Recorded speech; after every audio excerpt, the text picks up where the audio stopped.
Hey guys, this is Jason. I'm reviewing Longlegs, directed by Oz Perkins, and it stars Nicolas Cage and Maika Monroe. In this film, it is about an FBI agent named Lee Harker, played by Monroe, who has been assigned to uncover an unsolved killing from a serial killer named Longlegs, played by Cage. And once she learns more about him, things go unexpectedly horrible for her, and she has to figure out a way to find him and arrest him before he strikes again. I've been hearing about this film for a while. I had some people I know talk to me about the film without giving anything away, of course, and recommending me to watch the film. And it's also because I'm a horror fan. I do enjoy some horror films like Silence of the Lambs, for instance, and this movie is similar to that film, and I wanted to see what all the fuss is about. And now that I've seen this film, I can see why. It's definitely one of those films that feels different and out there with the twists and turns, which, no spoilers of course,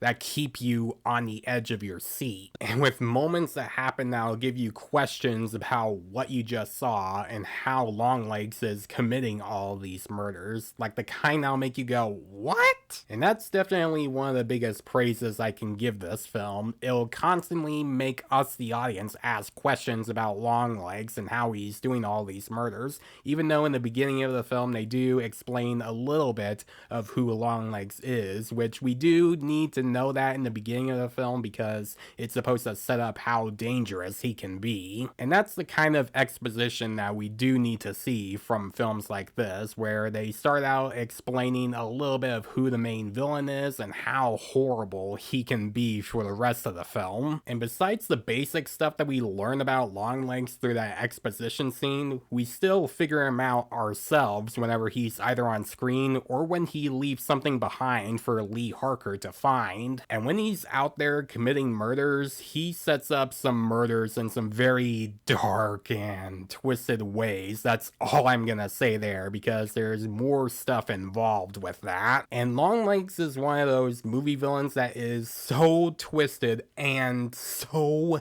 messed up to the point where you don't even want to know his backstory. Another thing that makes this film very unsettling is the style, whether they use an older aspect ratio for some of the flashback scenes, and with some of the lighting and cinematography as well, whenever Maika Monroe is in a dark room or when she's outside at night. It definitely helps build up the eerie tone for the rest of the film, especially with the score for the film, because the score in this film is unsettling and gets the audience to feel uncomfortable with what they're watching. It is that creepy. And there's also a lot of imagery in this film now give you questions as well about what you just saw and what they're supposed to mean for the rest of the film. And I know that most people are going to be put off by that stuff because they're going to say it's too artsy and too pretentious for them. Well, I do understand that as an issue, but it's kind of like the imagery that requires you to pay attention to what's going on and what it's supposed to mean for the rest of the film. I thought the acting was pretty solid. I liked Maika Monroe as Agent Lee Harker, and without getting into spoilers, her character has dealt with some issues in the past. And as the film progresses and you learn more about her and her backstory, she becomes a much more interesting character, and Maika Monroe does a great job here. And I do like her as an actress, and she's known for some smaller films like The Guest and It Follows, and I do think that this is one of her best performances. Then there's Nicolas Cage as Longlegs. Now, the character isn't in the film a whole lot. He's only in the film for like, I think, 15 minutes.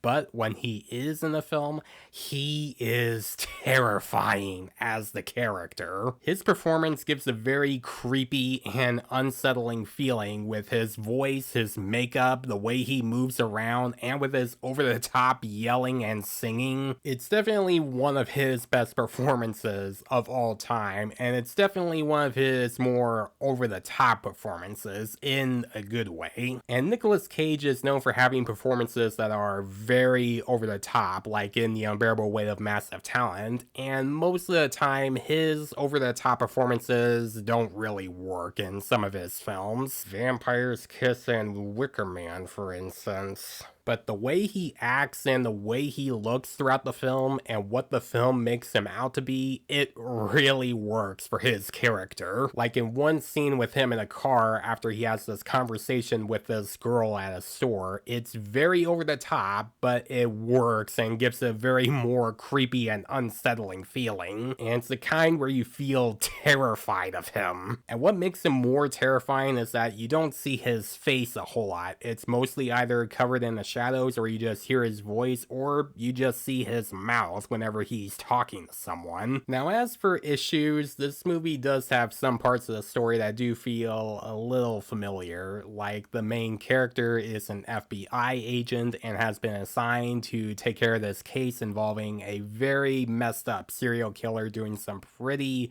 messed up and unimaginable things to some people. And obviously this movie's not as good as Silence of the Lambs, but it's still a really good movie. I do recommend Longlegs, but I just couldn't help but notice the similarities this film has to Silence of the Lambs. Now, Longlegs isn't a movie for everyone. It has some moments and some messed up parts that audience members won't understand a lot of, especially with some of the imagery. But if you are a horror fan and you love Silence of the Lambs and you want to see something different in a movie like this, then I do recommend watching Longlegs if you haven't yet. And it is one of those films that did divide both critics and audiences, and you can see the writing on the wall on Rotten Tomatoes because critics really liked this film with an 80%. Audience members, though, gave it a 60%. So technically, this film is one of those movies that critics and audiences are not gonna agree with each other on, and that happens a lot with a few films. I'm gonna give Longlegs an A-.